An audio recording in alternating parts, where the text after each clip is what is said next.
You know. Gasolina guys. Diba na naman guys. Harvest na naman. Yay. Inghalin og kuan gaw, inghalin itohong gidaba. Oh. Naghanap mo taman og kaon lagi. Ang di pa display to bikiri. Ada kadi utra na horot, halin. Ikaw pagtuba na lang mo kung adto. Ay, pagtuba libre pa gasolina. Oh, wala makasapal na gasolina. Kasapal. Kapal na gasolina.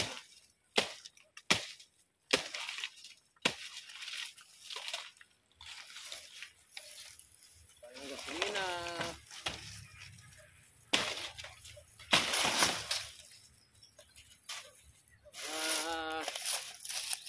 Marami-rami to guys, mga 6 siguro na ganito.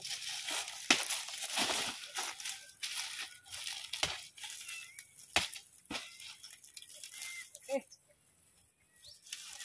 Ano? Talaga, post ako, post.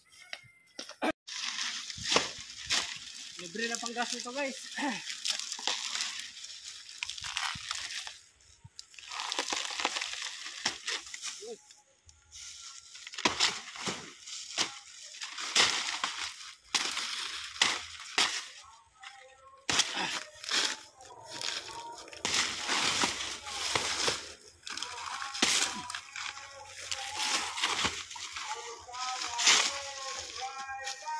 Pa dito.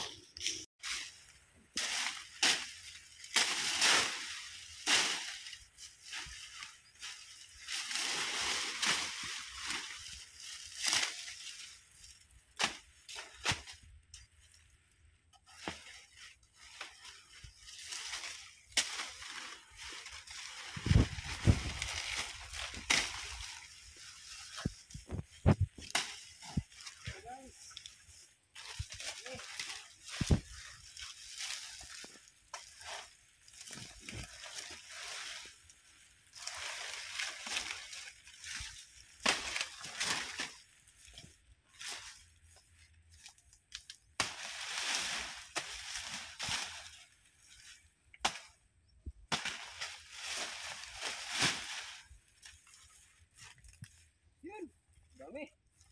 Ano ba yung wala na.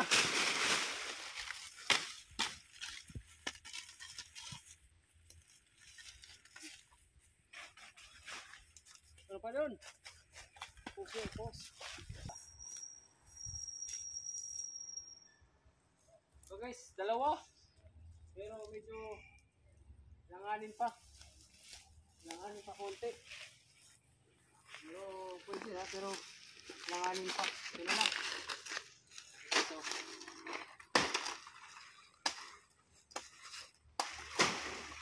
Ito na yung panggas guys, libre na.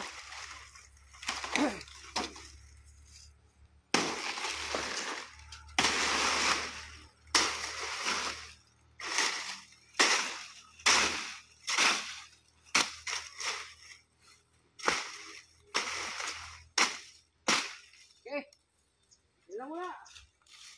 Meron pang isa doon. Ano yun?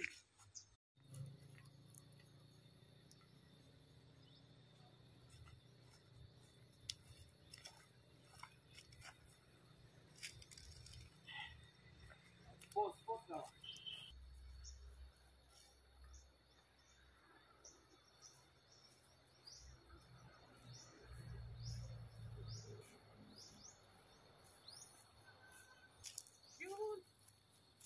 Rami na guys.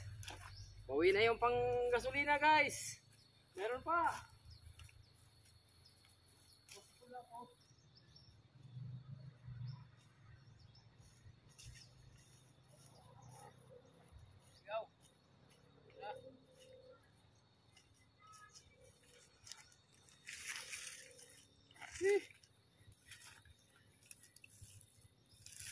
Okay.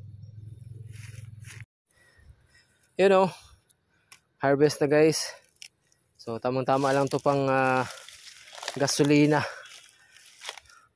Bawi lang to para panggas pauwi. So yun yung mga ano guys. Mura lang benta ko dito, 30 pesos per kilo. Yung hinog na, papahinugin ko pa to eh. No? So, nung nakaraan, nagdala ako, 30 pesos lang. Bilis na ubos, 30 pesos lang eh. Kita naman guys, yan oh. Oh, lusog na lusog. Oh. Ang lusog. Tsaka maganda. Oh, maganda yung itsura ng saging. So, meron pa doon pero saka na lang 'yon. Medyo alanganin pang konti. Pero pwede na rin 'yon. Pwede na rin yung tibain eh. Siguro tibain ko na lang para ano, maisa lang kasi ano na rin yun, alanganin na rin eh. So, yun. This is for today's vlog guys. Nagtiba ako ng mga saging. So, yun naman na. Sa mga hindi pa nakapag-follow, baka ito na yung chance yung may matutunan sa araw-araw kong ginagawa. Thank you for watching. Thank you. Bye-bye.